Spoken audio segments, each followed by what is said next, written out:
Hello there.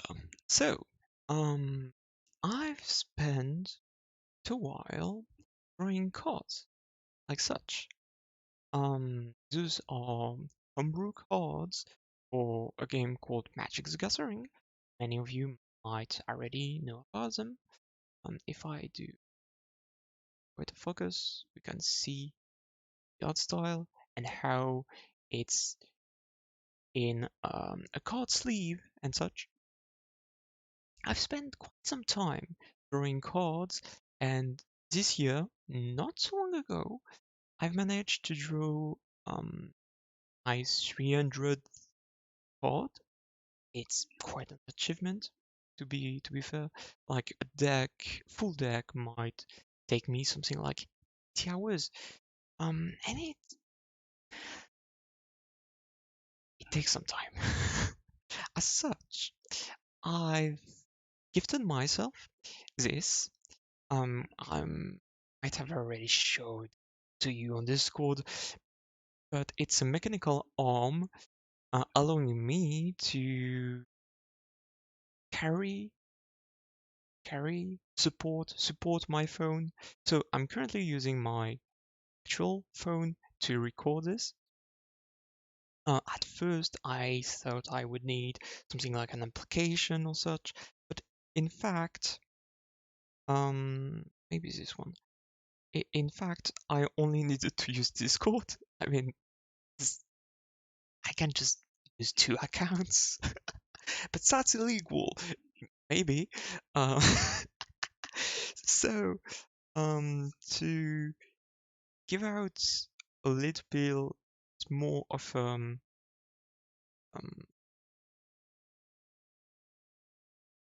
of a tutorial on how I do stuff, I've readied some cards. Yep. Yep. And yeah, so let's get started. What you need is, first thing first, to have cardboard that is quite heavy. I'm using watercolor paper.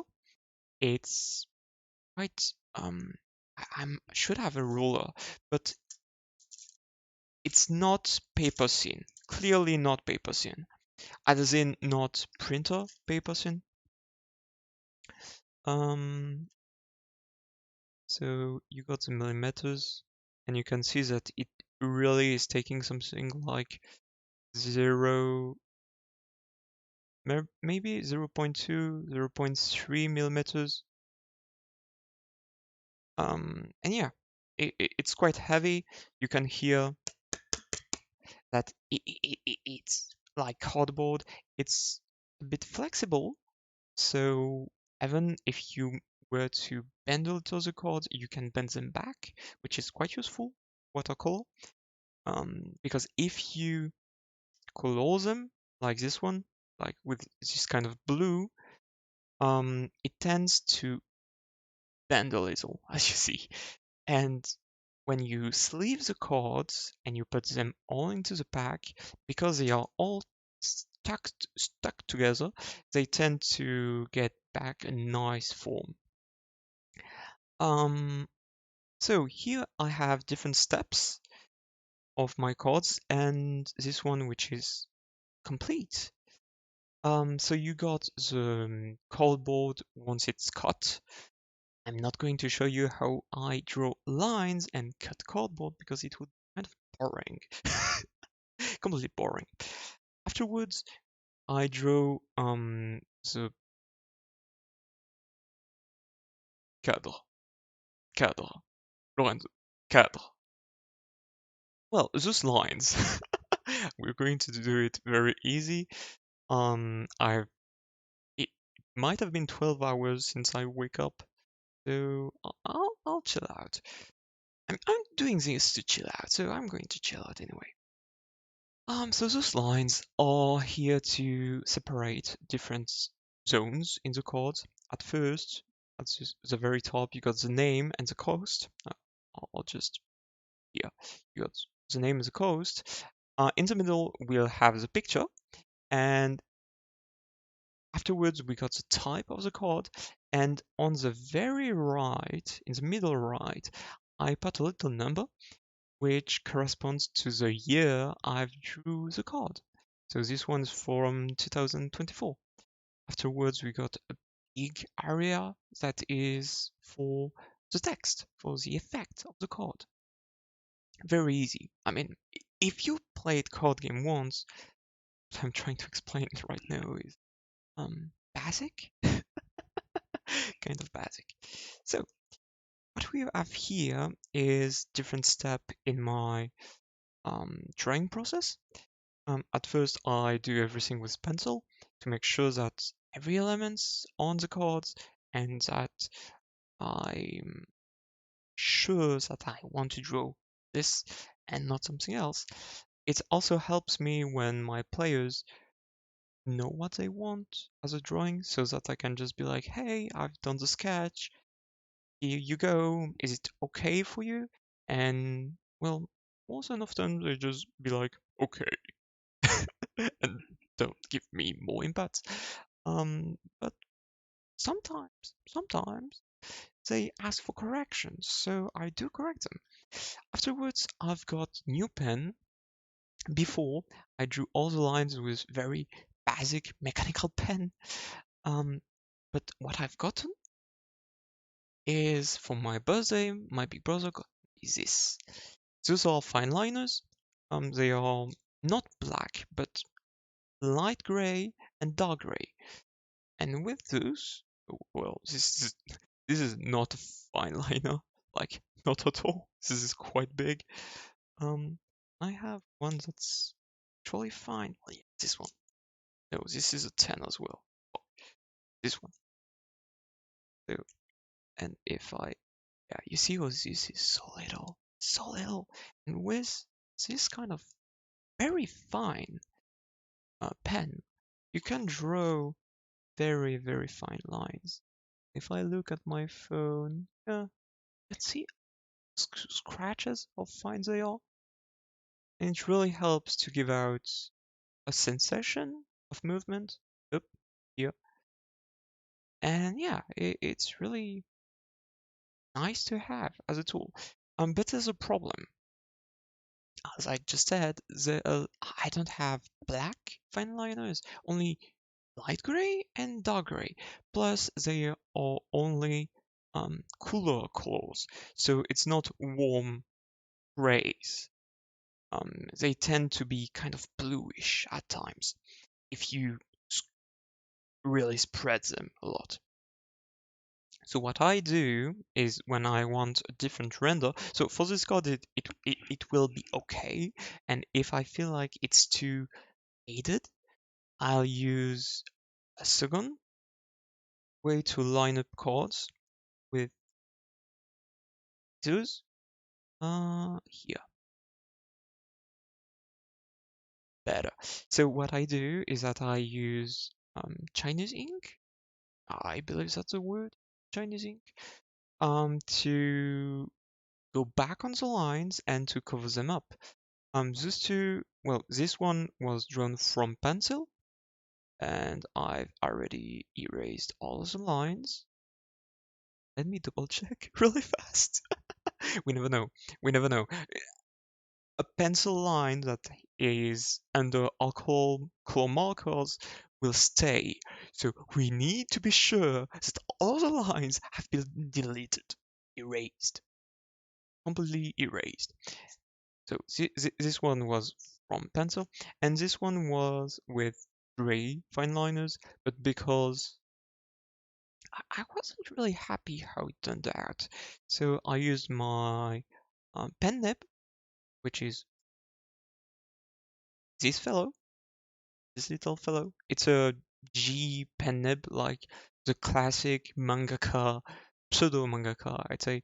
Pen nib, it's really useful because as you draw, you can really control the line weight. And as you may see, so this here was a singular line. So really you have fine line which can end up as a very weighty line. Weighty? Weighty? Heavy? large. Let's use large as a very large line.